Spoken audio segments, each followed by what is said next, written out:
Nah, Anda bisa menggunakan tree sebelumnya untuk memprediksi kelasnya ya. Apakah default borrower-nya yes atau no. Silakan dicoba pada soal ini ya.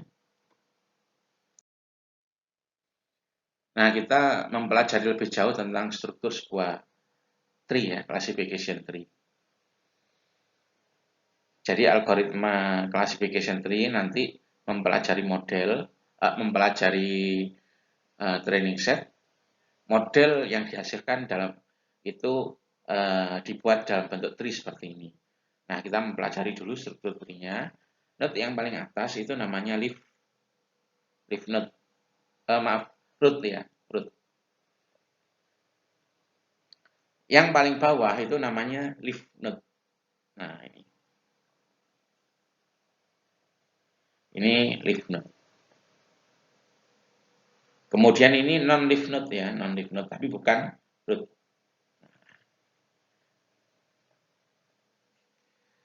Kalau misalnya ada data, kita tahu nilai atributnya, tapi tidak tahu kelasnya, maka data tersebut akan kita masukkan ke leaf node ini untuk dilakukan pengecekan. Nah, rupanya di leaf node ini dilakukan pengecekan terhadap atribut homeowner. Ya, kalau datanya nilai atributnya yes, masuk ke kiri. Kalau atributnya no, masuk ke kanan. Ya. Kalau masuk ke kiri, maka datanya masuk ke leaf node. Leaf node itu node yang tidak punya anak lagi. Sehingga data yang kalau masuk ke sini, itu selesai sudah. Masuk ke yang biru itu. Ya, tidak dilakukan pengecekan lagi. Kalau data masuk ke biru, maka yang dilakukan itu apa? Proses prediksi. Nah, jadi dibedakan ya. Untuk yang kuning, di yang kuning atau non-leaf node, itu dilakukan proses pengecekan terhadap atribut. Kalau yang biru dilakukan proses prediksi. Ya. Untuk yang kuning, pengecekan terhadap atribut apa? Sesuai nama atribut yang ditulis.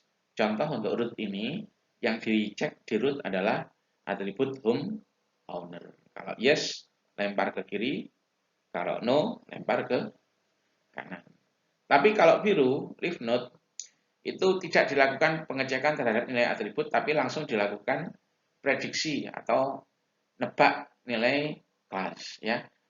Di sini semua data yang jatuh ke sini itu ditebak no, kelasnya no, atau default borrowernya no. Semua data yang masuk ke sini, ke ini, ditebak no, yang masuk ke sini yang bawah kanan, ditebak yes. Kalau ada data masuk ke sini, nah, ditebak no. Nah, itu gunanya leaf node ya, untuk memprediksi. Ya. Nah, anggap saja data kita home owner-nya no, maka dilempar ke kanan sini. Ya. Nah, karena non-leaf node, akan dilakukan pengecekan terhadap nilai salah satu atribut. Ternyata yang dicek adalah marital status, tertulis di dalam kotaknya. Nah, kalau single atau divorce, dilempar ke kiri, dilempar ke sini. Ya. Kalau married, dilempar ke kanan. Jadi seperti itulah struktur dan cara kerja classification tree. Kapan kita membuat classification tree? Nah, di tahap ini ya, yang di kotak merah ini. Jadi inputnya adalah training set tadi.